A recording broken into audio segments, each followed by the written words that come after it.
The Nintendo Switch is the best console of all time that's portable, and that plays physical games, and is made by Nintendo in the past decade. Okay, it is my favorite console, in no small part because of the massive library of physical games, perfect for consuming one's precious space and disposable income. But don't worry about me, I can live off potatoes and sleep in my luxurious 2012 Honda Civic. Still, it's one thing to buy, for example, Mario games, just to set on the shelf and look important. It's quite another to rationalize to my family and our budget, the schlock, the licensed, the unremarkable. But please, allow me a few moments to rationalize. Have you ever played a fishing video game and thought, dang, these QuickTime events could really use some RPG elements, cooking and crafting, and maybe a slightly supernatural visual novel narrative? Real Fishing Days of Summer leaps bravely from the safety of its fishing sim platform into this weird genre cesspool, and it actually kind of works. The tame cover art and summary completely undermine the weirdness within. This thing was made for the bargain bin, but to that point, it is cheap and mildly enjoyable in short, infrequent spurts. If the oversimplification of multiple gameplay styles is not your thing, how about weirdly specific niches with steep learning curves? Korg Gadget is PC digital audio workstation software for Switch, aka a neat little music maker. It's technically physically exclusive, and it's good at what it does, but it's also a cut-down mouseless touchscreen version of PC software on the Switch. Speaking of gameplay ramp, Digimon World Next Order is a not innovative, unforgiving entry in the monster-raising RPG series. Also, any licensed game can feel unremarkable if you don't like the property, or in this case, if you grew up with more than one TV channel, but it's a solid game in a neat subgenre. Skip the $100 plus NTSC cart and go Steam, PlayStation, or the $40-ish PAL Switch import that's on my wish list, in case anyone's still looking for my Christmas gift. I like all three, but they are a bit weird. Niche. Fishing sim visual novel RPG, to strongly suggest. The sweet potato and air mattress of recommendations, they have unique use cases, hence a discretion needed 3 stars. Last Digimon game, I swear, because we'll talk about Survive later in a sequel episode, surprising games I don't like, just as soon as I finish up the series prequel, plain old whelming games by which I am whelmed. What a shame if you'd like a simple but accessible Shin Megami Tensei, but ignored Digimon Story Cyber Sleuth Complete Edition because of that whole Digimon part.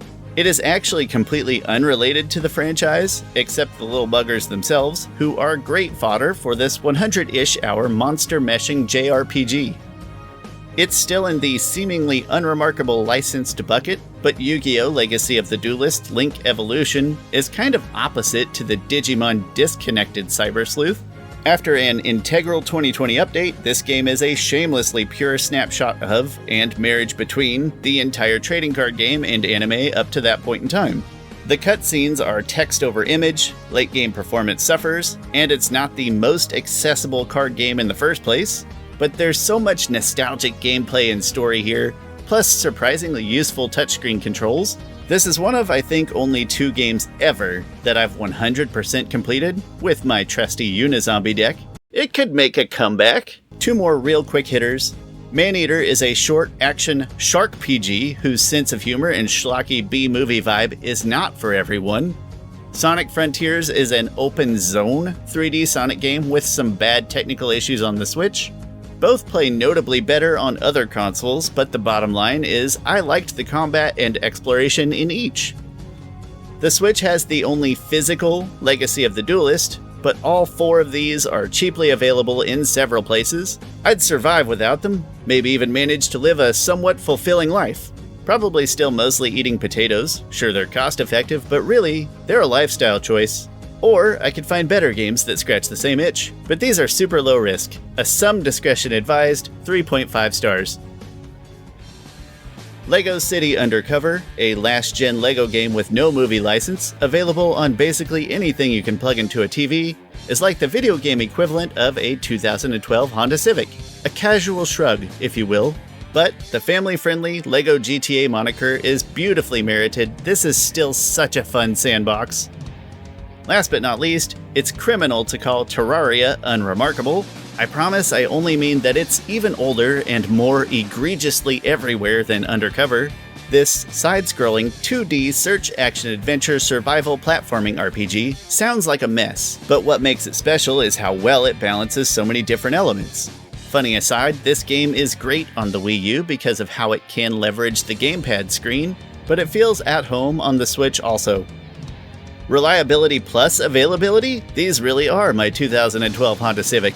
250,000 miles and still going strong, by the way. These two are just the epitome of great, cheap games that I'd probably buy for whichever console I'm into in the moment. A super low-risk 4 stars for anyone who refers to their stack of Switch games as a collection. Now, if you'll excuse me, I need to go say thank you to my car/bedroom. There you have it, some unremarkable Switch games. Stuff you might look past because it's a licensed property you don't like, you own it on 10 other consoles, or the box art looks like this, but that I really like and I'm happy to have anyway.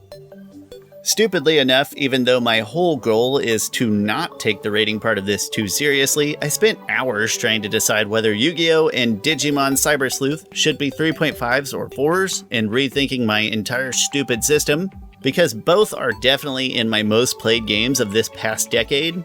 Ultimately, I tried to imagine pitching a rigid, slow-paced RPG and TCG based on early 2000s anime to the average physical Switch game owner in the year 2025, and I'm sure you get it.